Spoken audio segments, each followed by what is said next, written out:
Kasus ini sempat membuat warga di sekitar lokasi apartemen menjadi gempar karena banyak desas-desus negatif yang beredar. Masyarakat juga tak habis pikir peristiwa seperti ini bisa terjadi di dekat mereka.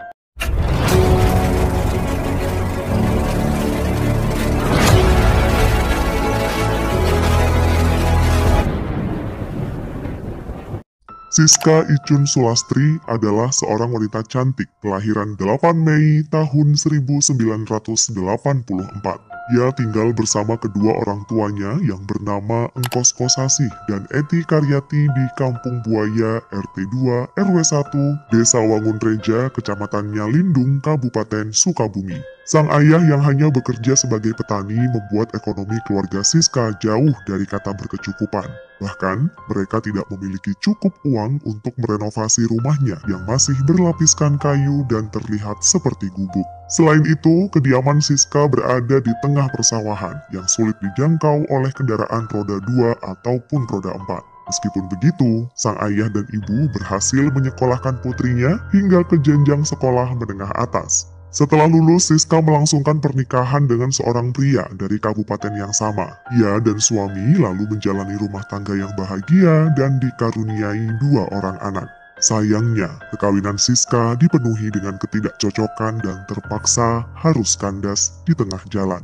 Kedua buah hatinya juga turut menjadi korban dari perpisahan kedua orang tuanya. Siska yang kini berstatus sebagai janda memulai kehidupan barunya dengan lebih optimis. Kegagalan di pernikahan sebelumnya tidak lantas membuatnya takut untuk memulai hubungan yang baru. Parasnya yang cantik juga membuat wanita itu dikagumi oleh banyak pria.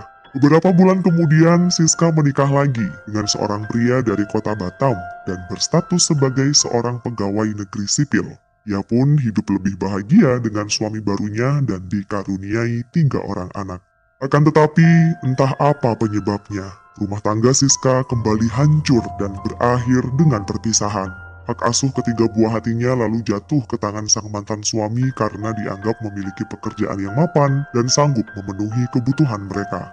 Di tengah kesedihan yang melanda, Siska berusaha untuk tetap tegar dan menjalani kehidupannya sebagai janda 5 anak. Namun, ia bukanlah janda sembarangan. Meskipun sudah 5 kali melahirkan, Siska terlihat sangat awet muda dan penampilannya seperti gadis-gadis yang mengikuti tren kekinian.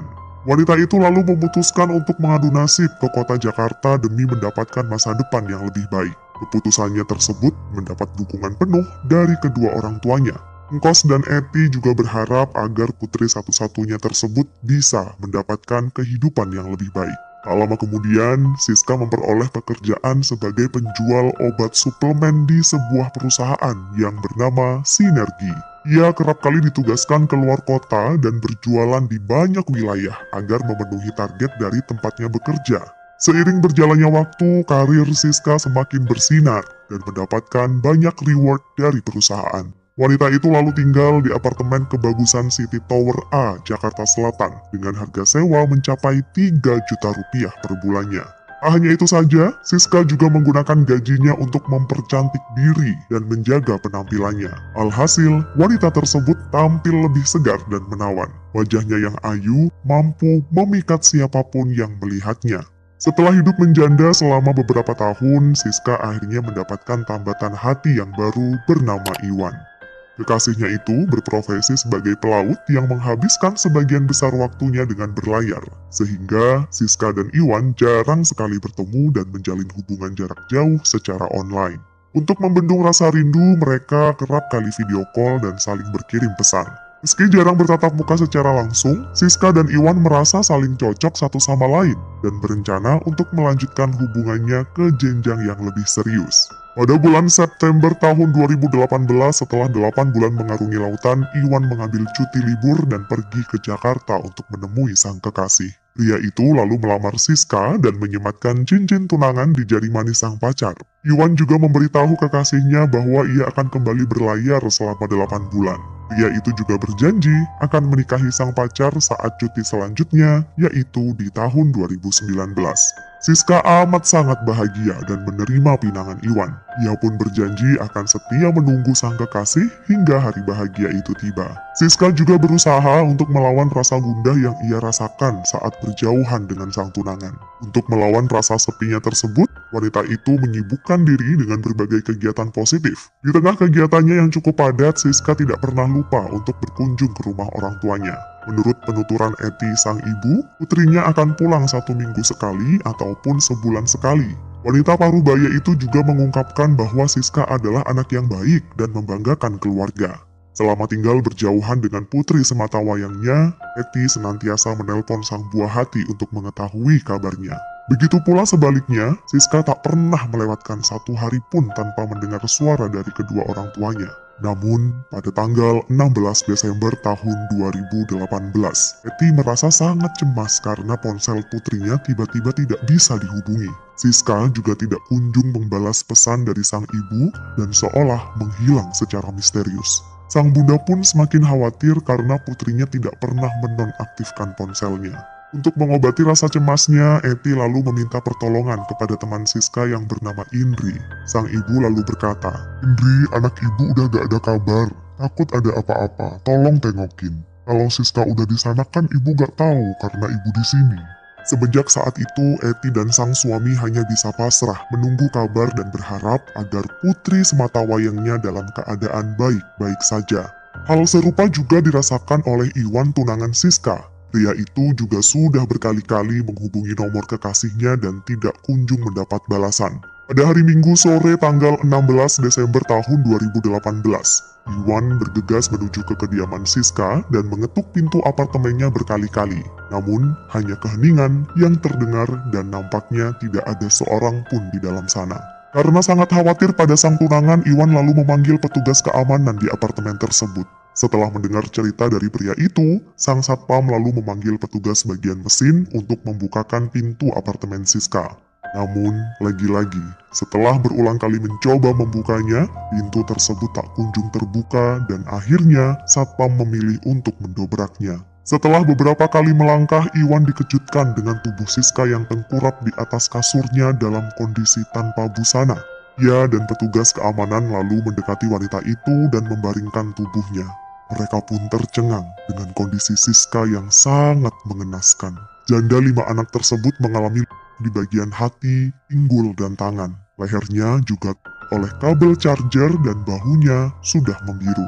Iwan pun tak kuasa menahan tangisnya karena tunangannya itu sudah tak bernyawa dan meninggalkannya untuk selamanya. Namun, ia tak habis pikir dan bertanya-tanya mengenai apa yang sudah menimpa wanita pujaannya tersebut. Apakah sebuah perampokan? Ataukah? Setengah jam kemudian, tepatnya pada pukul 16.24, satpam menghubungi kepolisian setempat untuk melaporkan kejadian ini. Petugas lalu meluncur ke TKP dan mengevakuasi tubuh Siska. Mereka juga belum bisa memastikan apa yang sebenarnya terjadi dan masih melakukan penyelidikan lebih lanjut.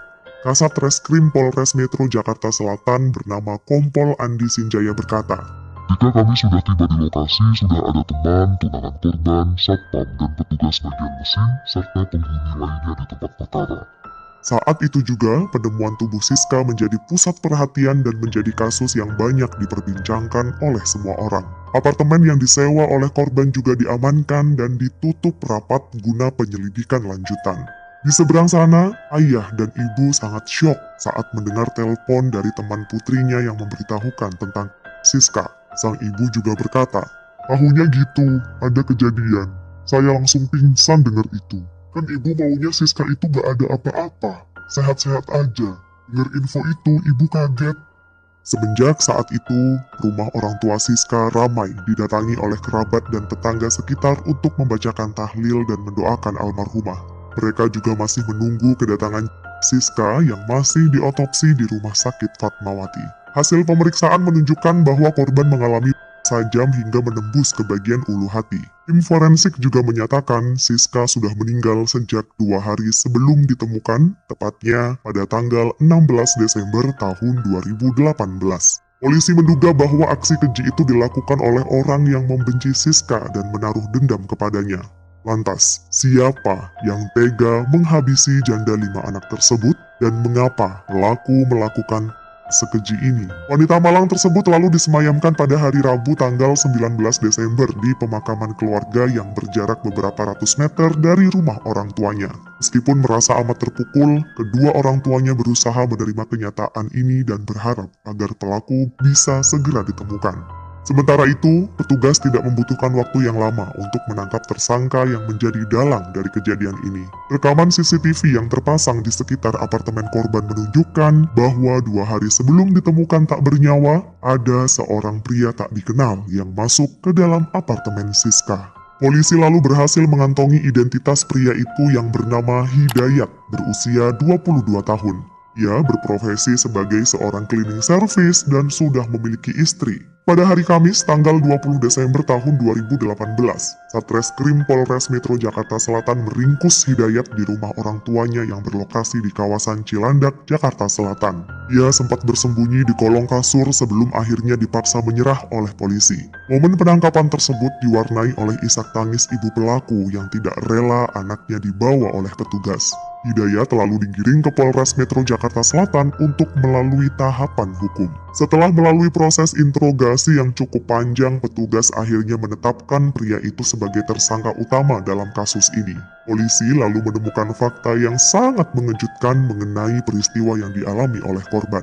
Tugas mengungkapkan bahwa Siska sempat janjian berkencan dengan Hidayat melalui aplikasi micet. Kompol Andi Sanjaya juga berkata, pelaku dan korban janjian untuk kencan di tempat dan lokasi kejadian melalui aplikasi chatting. Siska disebut berkomunikasi dengan Hidayat terkait kencan itu pada hari Minggu pagi tanggal 16 Desember. Si pelaku mengiyakan dan datang ke apartemen korban. Siska juga sempat menjemput Hidayat di kolam renang apartemen pada pukul 5:30 sore.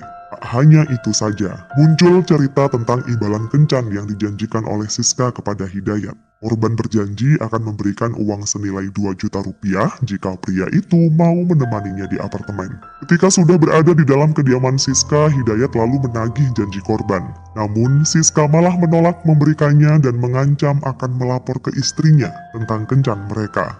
Hal tersebut memicu perdebatan yang sengit hingga berujung pada kekerasan fisik. Korban diketahui sempat menjambak rambut Hidayat. Ia tersebut lalu naik pitam dan mengambil sajam yang ada di meja TV untuk mengancamnya. Siska kemudian mencoba merebut benda itu hingga terjadi pertikaian yang lebih hebat.